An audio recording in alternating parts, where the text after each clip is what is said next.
रघुपति राघव राम सीताराम। ईश्वर अल्लाह तेरो नाम, सबको सन्मति दे भगवान। भज प्यारे तू सीताराम, सीताराम सीताराम। रघुपति राघव राजा राम, पतित पावन सीताराम। सवेरे की नमस्ते। आज का विचार है we aim above the mark to hit the mark. हम लक्ष्य तक पहुंचने के लिए लक्ष्य से ऊपर निशाना लगाते हैं। अर्थात अगर हमें 100% अंक प्राप्त करने हैं तो हमें 200% अंकों की मेहनत करनी होगी, तभी हमारा लक्ष्य पूरा हो सकता है। आज के लिए इतना ही, धन्यवाद। हेलो फ्रेंड्स, आज का शब्द है अनबीटन, जिसका अर्थ है अजय, अदम्य। Example, Ashok the great was an unbeaten emperor. महान अशोक एक अजय सम्राट थे। धन्यवाद। नमस्कार बच्चों, आज की हमारी पहेली है नल कुएं तालाब में मिलता। ध्यान दीजिए, नल कुएं तालाब में मिलता, जब मैं रहता सागर में बहुत नमकीन लगता हूँ। सोचिए बच्चों, ऐसी क्या चीज़ है? सोचिए। बिल्कुल सही जवाब, जल। जल को हम नीर और पानी भी कहते हैं। नमस्कार, अब चलते हैं आज के इतिहास की ओर। 26 मार्च के इतिहास में हम सबसे पहले जानेंगे 1912 में पेड़ों की कटाई को रोकने के लिए किया गया चिपको आंदोलन आज के दिन ही उत्तराखंड के चमोली जिले में प्रारंभ हुआ था। इस आंदोलन का मुख्य उद्देश्य व्यवसाय के लिए हो रही वनों की कटाई को रोकना था और इसे रोकने के लिए महिलाएं वृक्षों से चिपककर खड़ी हो गई थी। वैसे तो चिपको आंदोलन के नेता सुंदरलाल बहुगुणा थे, लेकिन यह आंदोलन सैकड़ों विकेंद्रित तथा स्थानीय स्वस्फूर्त प्रयासों का परिणाम था। आज ही के दिन सन 1898 में मुस्लिम शिक्षाविद सर सैयद अहमद खां का निधन हुआ था। मुस्लिम समाज में आधुनिक शिक्षा को लोकप्रिय बनाने के लिए उन्होंने मॉडर्न एजुकेशन कॉन्फ्रेंस की स्थापना की थी, जिसे आज हम अलीगढ़ मुस्लिम विश्वविद्यालय के नाम से जानते हैं। सन 1907 में हिंदी की सर्वाधिक प्रतिभावान कवित्रियों में से एक महादेवी वर्मा का जन्म उत्तर प्रदेश के फर्रुखाबाद में आज के ही दिन हुआ था। वे हिंदी साहित्य की छायावादी युग के प्रमुख 4 स्तंभों में से एक मानी जाती है। आज ही के दिन सन 1845 में एडहेसिव मेडिकेटेड प्लास्टर को पेटेंट प्रदान किया गया था। आज के लिए बस इतना ही, धन्यवाद। शुभ प्रभात। आज का विशेष, महादेवी वर्मा हिंदी की सर्वाधिक प्रतिभावान कवियत्रियों में से हैं। वे हिंदी साहित्य में छायावादी युग के 4 प्रमुख स्तंभों में से एक मानी जाती हैं। आधुनिक हिंदी की सबसे सशक्त कवियत्रियों में से एक होने के कारण उन्हें आधुनिक मीरा के नाम से भी जाना जाता है। कवि निराला ने उन्हें हिंदी के विशाल मंदिर की सरस्वती भी कहा। उन्होंने अपने काव्य में मन की पीड़ा को इतने स्नेह और श्रृंगार से सजाया कि दीप शिखा में वह जन जन की पीड़ा के रूप में समाज में स्थापित हुई और प्रतिष्ठा पाई। प्रतिभावान कवयित्री और गद्य लेखिका महादेवी वर्मा साहित्य और संगीत में निपुण होने के साथ साथ कुशल चित्रकार और सृजनात्मक अनुवादक भी थी। भारत के साहित्य आकाश में महादेवी वर्मा का नाम ध्रुव तारे की भांति प्रकाशमान है। वर्ष 2007 उनकी जन्म शताब्दी के रूप में मनाया गया।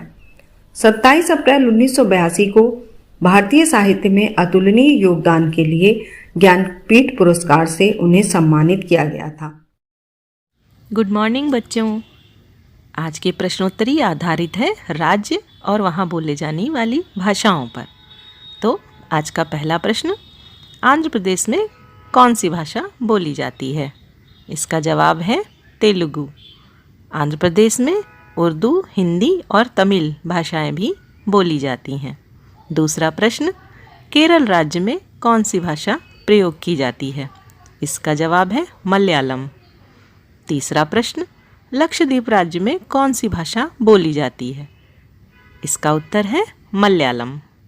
और आज का अंतिम और चौथा प्रश्न, तमिलनाडु राज्य में कौन सी भाषा बोली जाती है? इसका जवाब है तमिल।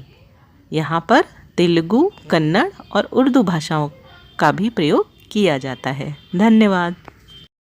विद्यालय में पढ़ पढ़ कर कालू बंदर हो गए विद्वान, इसी बात का हाथी जी ने शेर चचा का खींचा ध्यान। देखो तो यह कालू बंदर पढ़ लिख कर हो गया महान, साल ओढ़ा कर बंदर जी का किया गोष्ठी में सम्मान। पढ़ने लिखने से ही आता है दुनियादारी का ज्ञान, खुला पुस्तकालय जंगल में पढ़ते हैं सब चतुर सुजान। धन्यवाद। सवेरे का नमस्कार। आज की बाल कहानी है भूरा की गेंद और किसान। एक किसान के पास एक बड़ा सा खेत था। उसने इस साल खेत में आलू लगाए। जमीन से आलू खोदने का समय आ गया था। किसान कमजोर था और आलू जमीन से खोदना उसके बस में नहीं था। भूरा कुत्ता उसके खेत के पड़ोस में ही रहता था। आज भूरा की गेंद खो गई। वह किसान के खेत में गेंद ढूंढने जा पहुंचा। भूरा ने किसान से पूछा कि मेरी गेंद कहाँ गई? उसने भूरा को देखा और कहा, गेंद को तो जमीन खा गई। अब भूरा ने जमीन को खोदना शुरू कर दिया। जमीन से गोल गोल आलू निकलने लगे। उसने सारा खेत खोद दिया, मगर गेंद उसे कहीं भी नहीं मिली। किसान ने चुपचाप गेंद निकाली और मेड़ पर रख दी। भूरा को उसकी गेंद मिल गई और किसान को खेत के आलू। धन्यवाद। नमस्कार। आज मोटिवेट और सेल्फ का विषय है हमारे प्रयास, सफलता और अनुभव। हम कई बार प्रयास करते हैं, बार बार प्रयास करते हैं। हमारी कोशिशें हमें अपनी मंजिलों की ओर जाने के लिए प्रेरित करती हैं, लेकिन इन कोशिशों के आधार पर हम जो कुछ भी हासिल करते हैं वो सफलता से कहीं अधिक सीख होती है। अनुभव एक अद्भुत चीज है जो हर किसी के पास अपना अपना होता है, लेकिन हर किसी को वो हमेशा दूसरों से बेमिसाल लगता है। हर किसी को ये लगता है कि जो अनुभव की पूंजी उसने हासिल कर ली है, जो कुछ भी उसके पास है वो दुर्लभ है। किसी में आईएएस में चुने जाने की सभी योग्यताएं हैं, लेकिन वह उसके बाद भी कहीं नहीं चुने गए। लेकिन क्या इससे उनकी योग्यता कम हो गई जो इस परीक्षा के लिए आवश्यक है? नहीं, क्योंकि सफलता और असफलता का अनुभव से कोई सीधा संबंध नहीं होता। हाँ, होता बस इतना है कि सफलता हमारी योग्यता को सर्टिफिकेट दे देती है कि वो व्यक्ति काबिल है। दूसरी ओर जो नियम कायदों के तहत जिंदगी में तयशुदा चीजें हासिल न कर पाता, हम अक्सर उसके अनुभव की अनदेखी करने लगते हैं। मूल प्रश्न ये है कि हम अपने अनुभवों की रोशनी से जिंदगी को कैसे आगे ले जाते हैं। हमें लगता है कि हर किसी को असफलता को सामान्य तरीके से स्वीकार करने का प्रशिक्षण मिलना चाहिए। असफल लेकिन अनुभवी लोगों का हमारे पास होना एक बड़ी मददगार बात है, बशर्ते सही भावना और संदर्भ में ऐसी पूंजी का उपयोग किया जाए। धन्यवाद। आपका दिन शुभ। सुन सुन सुन मेरी नन्ही सुन, सुन सुन सुन मेरी मुन्नी सुन, ज्ञान की गंगा बहे, प्रदेश ये प्रेरक बने। सर्वांगीण विकास हो, उन्नयन की बात हो, अभ्युदय की बात हो, शिक्षकों का साथ हो, बात हो उत्कर्ष की, अधिगम के परिणाम की।